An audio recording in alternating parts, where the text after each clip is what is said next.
Kisah Muslim, kisah penggugah jiwa. Kisah Nabi Ibrahim alaihissalam, bagian kedua. Nabi Ibrahim alaihissalam berdakwah kepada penduduk Babil. Penduduk Babil adalah penduduk yang menyembah patung-patung. Nabi Ibrahim alaihissalam juga keluar menuju tempat peribadatan kaumnya untuk mengajak kaumnya menyembah Allah. Saat sampai di sana, beliau mendapatkan kaumnya sedang tekun menyembah patung yang banyak jumlahnya. Mereka menyembahnya, merendahkan diri di hadapannya, serta meminta dipenuhi kebutuhan mereka kepadanya. Maka Nabi Ibrahim tampil dan berkata, "Patung-patung apakah ini yang kamu tekun beribadah kepadanya?" Quran Surat Al-Anbiya ayat 52. Kaumnya menjawab, "Kami mendapati bapak-bapak kami menyembahnya." Quran Surat Al-Anbiya ayat 53. Demikianlah kaumnya. Mereka tidak memiliki alasan terhadap perbuatan mereka selain mengikuti nenek moyang mereka yang sesat. Ibrahim berkata lagi, "Sesungguhnya kamu dan bapak-bapak kamu berada dalam kesesatan yang nyata." Quran Surat Al-Anbiya ayat 54. Kaumnya menjawab, "Apakah kamu datang kepada kami dengan sungguh-sungguh, ataukah kamu termasuk orang-orang yang bermain-main?" Quran Surat Al-Anbiya ayat 55. Ibrahim menjawab, "Sebenarnya Tuhan kamu ialah Tuhan langit dan bumi yang telah menciptakannya, dan aku termasuk orang-orang yang dapat memberikan bukti atas yang demikian itu." Quran Surat Al-Anbiya ayat 56. Ketika Nabi Ibrahim alaihissalam melihat kaumnya tetap kokoh di atas penyembahan kepada patung, maka beliau memikirkan bagaimana caranya menghancurkan patung-patung itu agar mereka mau berpikir.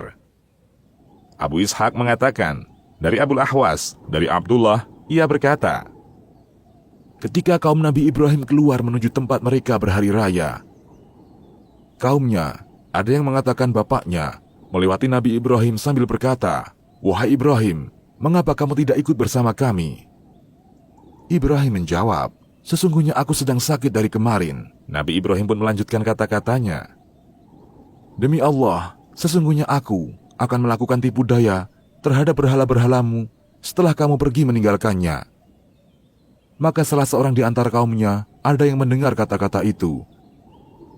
Dengan diam-diam, Nabi Ibrahim alaihissalam pergi menuju ke tempat patung-patung itu berada. Saat melihat di hadapan patung-patung itu banyak makanan, maka Ibrahim mengejek patung-patung itu dengan berkata, "Mengapa kalian tidak makan dan mengapa kalian tidak berbicara?" Segeralah Nabi Ibrahim menghancurkan berhala-berhala hingga terpotong-potong menggunakan kapaknya, kecuali berhala yang paling besar. Menurut sejarah, Nabi Ibrahim menaruh kapaknya yang digunakan untuk menghancurkan patung-patung di tangan patung yang paling besar, agar kaumnya mengira bahwa patung inilah yang menghancurkannya. Ketika kaumnya kembali mendatangi tempat patung yang mereka sembah dan melihat apa yang terjadi, mereka berkata, "Siapakah yang melakukan perbuatan ini terhadap Tuhan-Tuhan kami? Sesungguhnya dia termasuk orang-orang yang zalim." Quran Surat Al-Anbiya ayat 59. Salah seorang di antara mereka berkata, "Kami dengar ada seorang pemuda yang mencela berhala-berhala ini yang bernama Ibrahim." Quran Surat Al-Anbiya ayat 60. Kaumnya berkata, "Bawalah dia dengan diperlihatkan kepada orang banyak agar mereka menyaksikan." Quran Surat Al-Anbiya ayat 61. Nabi Ibrahim pun dihadapkan kepada mereka dan disidang. "Apakah kamu yang melakukan perbuatan ini terhadap Tuhan-Tuhan kami, wahai Ibrahim?" Quran Surat Al-Anbiya ayat 62. Ibrahim menjawab, "Sebenarnya patung yang besar itulah yang melakukannya. Maka tanyakanlah kepada berhala itu jika mereka dapat berbicara." Quran Surat Al-Anbiya ayat 63. Maksud perkataan Nabi Ibrahim adalah agar kaumnya mau berpikir bahwa patung adalah benda mati yang tidak dapat berbicara, sehingga tidak pantas disembah tanpa perlu dijelaskan lagi oleh Nabi Ibrahim alaihissalam. Maka mereka kembali kepada kesadaran mereka dan berkata, "Sesungguhnya kamu sekalian adalah orang-orang yang menganiaya." Quran Surat Al-Anbiya ayat 64. Yakni karena meninggalkan patung-patung itu tanpa dijaga. Kepala mereka pun menjadi tertunduk. Setelah itu mereka berkata kepada Ibrahim, "Sesungguhnya kamu telah mengetahui bahwa berhala-berhala itu tidak dapat berbicara. Quran, Surat Al-Anbiya, ayat 65.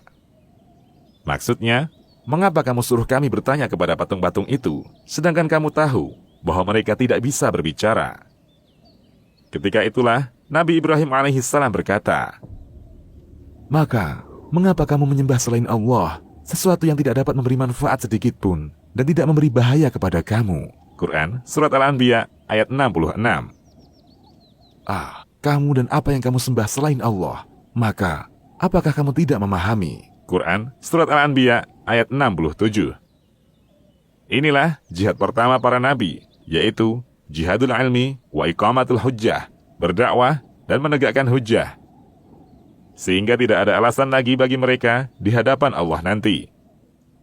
Ketika kebenaran Nabi Ibrahim telah tampak dan alasan mereka kalah, mereka beralih kepada cara yang lain, yaitu menggunakan kekerasan, karena Ibrahim telah menghancurkan patung mereka dan menghina sesembahan mereka.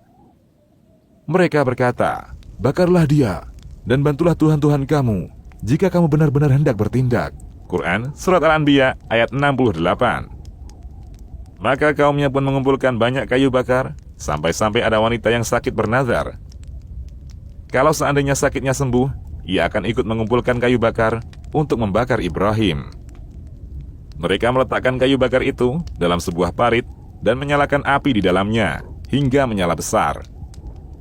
Lalu mereka meletakkan Nabi Ibrahim alaihissalam dalam sebuah wadah manjanik, yakni alat pelempar, atas usulan seorang dari daerah Akrat, Persia. Syuaib Al-Jabai berkata, namanya adalah Haizan. Allah pun menenggelamkan Haizan ke dalam bumi dan ia tetap berada di dalamnya hingga hari kiamat. Setelah itu, dilemparlah Nabi Ibrahim alaihissalam dalam keadaan terikat dari manjanik itu ke dalam api. Saat itu, Nabi Ibrahim berkata, "Hasbunallahu wa ni'mal wakil." Cukup bagiku Allah, dan dialah sebaik-baik pelindung. Sebagaimana dikatakan oleh Ibnu Abbas radhiyallahu anhuma yang diriwayatkan oleh Al-Bukhari. Maka, Allah Ta'ala pun menyelamatkan Nabi Ibrahim alaihissalam dengan menjadikan api itu dingin. Allah Subhanahu wa Ta'ala berfirman, "Wahai api, menjadi dinginlah dan menjadi keselamatanlah bagi Ibrahim." Quran, Surat Al-Anbiya, ayat 69.